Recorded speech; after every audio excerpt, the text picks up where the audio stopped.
మీరు 2 లక్షల రుణమాఫీ తీసుకోండి, నేను వస్తున్నా 2 లక్షల లోన్ తెచ్చుకోండి. కేసీఆర్ 1 లక్ష రూపాయల రుణమాఫీ చేసిండు. అట్లయినోళ్ళు రైతులు కూడా అర్జెంటుగా బ్యాంకు కురుకుండ్రి, నేను వస్తున్నా, రాగానే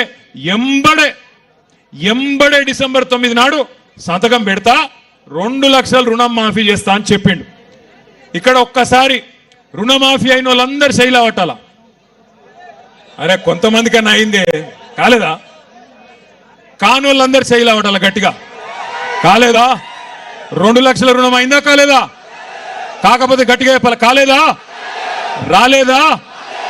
రైతు బంధు వచ్చిందా? టకీ టకీ వడ్డాయా పైసలు? గట్టిగా చెప్పండి, వినబడతలేదు. రాలేదా? తులం బంగారం వచ్చిందా? రైతు కూలీలకు 12,000 వచ్చినాయా? ఏమొచ్చింది మరి ఇప్పటికి? 14-15 నెలలే. ఏమాయ్ కల్వకుర్తిలో రియల్ ఎస్టేట్ బాగున్నదా? అది కూడా వీకిందా? ఎందుకంటున్నా అంటే 1 కాదు 2 కాదు, ఇవాళ రాష్ట్రంలో గత 6 నెలల నుంచి అన్ని జిల్లాలు తిరుగుతున్నాం. మొన్ననే ఆదిలాబాద్ పోయినా, మహబూబాబాద్ పోయినా, నల్లగొండ పోయినా, పరిగి పోయినా, చేవెళ్ల నియోజకవర్గం పోయినాను. ఆఖరికి ముఖ్యమంత్రి రేవంత్ రెడ్డి సొంత నియోజకవర్గం కొడంగల్ పోయి ఈరోజు ఆమనగల్లుకు మీ కల్వకుర్తికి ఇవాళ ఇక్కడికి వచ్చినాం.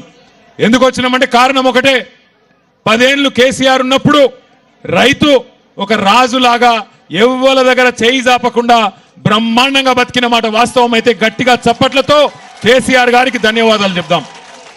10 ఏళ్ళు మోటార్లు గాలలే, 10 ఏళ్ళు ట్రాన్స్ఫార్మర్లు వేలలే, 10 ఏళ్ళు మీరు ఎవరి దగ్గరకు పోయి అప్పులు అడిగే పరిస్థితి లేకుండే. మీకు కాలం అయిందంటే, నాట్లేసే టైం వచ్చిందంటే బ్రహ్మాండంగా టింగు టింగుమని రైతు బంధు పడుతుండే. ఇక కేసీఆర్ టింగు టింగుమని రైతు బంధు వేసిండు కదా, నేను కూడా మళ్ళీ టింగు టింగు అంటే బాగుండదని రేవంత్ రెడ్డి కొత్త పదం పట్టుకున్నాడు, టకీ టకీమని పడతాయి అన్నాడు. ఇవాళ నేను అందుకే అడుగుతున్నా అందరినీ, టకీ లేదు టుకీ లేదు, ఏది దిక్కు లేదు. ఇప్పటికి మొత్తం తిరిగి నేను కూడా తెలుసుకుంటున్నా. జర వెనకాల ఒలిపెట్టకురా, నాకు దండం పెడతావు, ఆగురా బయట దండం పెడతా. పాల పైసలు రాలే, అర్థమైంది చెప్తావు, దండం పెడతావు.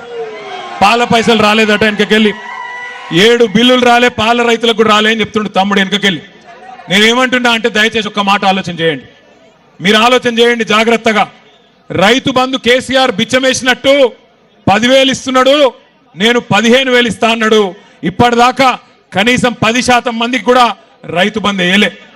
రైతు రుణమాఫీ 2 లక్షలు ఎగ్దం ఒకటేసారి చేస్తా, నేను గద్దెకి కుసోంగానే మొదలు సంతకం పెడతా, సోనియమ్మ జన్మదినం అన్నాడు.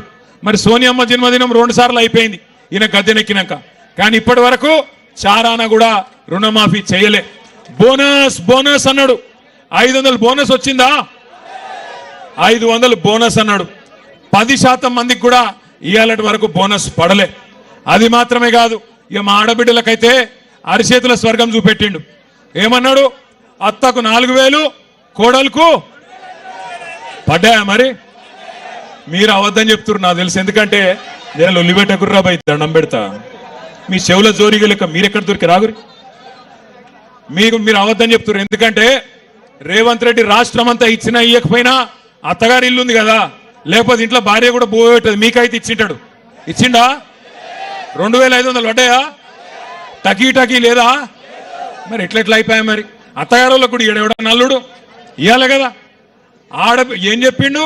ముసలోళ్ళకు 4,000, కేసీఆర్ ముసలవ్వకో ముసలయ్యకో ఇస్తున్నాడు, నేను ఇద్దరికి ఇస్తా. మీరు ఆడబిడ్డలందరికీ సోనియమ్మ చెప్పింది నెలకు 2,500 ఇస్తా అన్నాడు. 500 రూపాయలకు సిలిండర్ ఇస్తా అన్నాడు, ఇచ్చిండా? 200 యూనిట్ల కరెంటు ఫ్రీ అన్నాడు, వచ్చిందా? మరి 14-15 నెలలు ఏం చేసిండు? మరి 35 సార్లు ఢిల్లీ ఎక్కే విమానం దిగే విమానం తప్ప 35 పైసలు కూడా ఢిల్లీకి వెళ్ళి తెచ్చింది లేదు. మరి వాళ్ళ నేను మిమ్మల్ని ఆలోచించమని కోరేది ఒకటి, మీరందరూ రైతు బిడ్డలు, మీరందరూ వ్యవసాయ కుటుంబాలకు వెళ్ళి వచ్చిన రైతు బిడ్డలు. ఇవాళ కేసీఆర్ గారి నాయకత్వంలో 10 ఏళ్లలో ఇదే కల్వకుర్తి తాలూకాలో, ఇదే వలసల జిల్లాగా పేరుపడ్డ పాలమూరు జిల్లాలో బ్రహ్మాండంగా రివర్స్ మైగ్రేషన్ చాలు అయి వేరే రాష్ట్రాలకు వెళ్ళి కూడా కూలీలు మన పొలాలకెచ్చి పనిచేసే పరిస్థితి కేసీఆర్ నాయకత్వంలో మనం తెచ్చుకున్నాం. కానీ సంవత్సరం తిరగకుండానే నిన్న మొన్న మీరు పేపర్లు చూడండి, నిన్నగాక మొన్న ఒక రైతు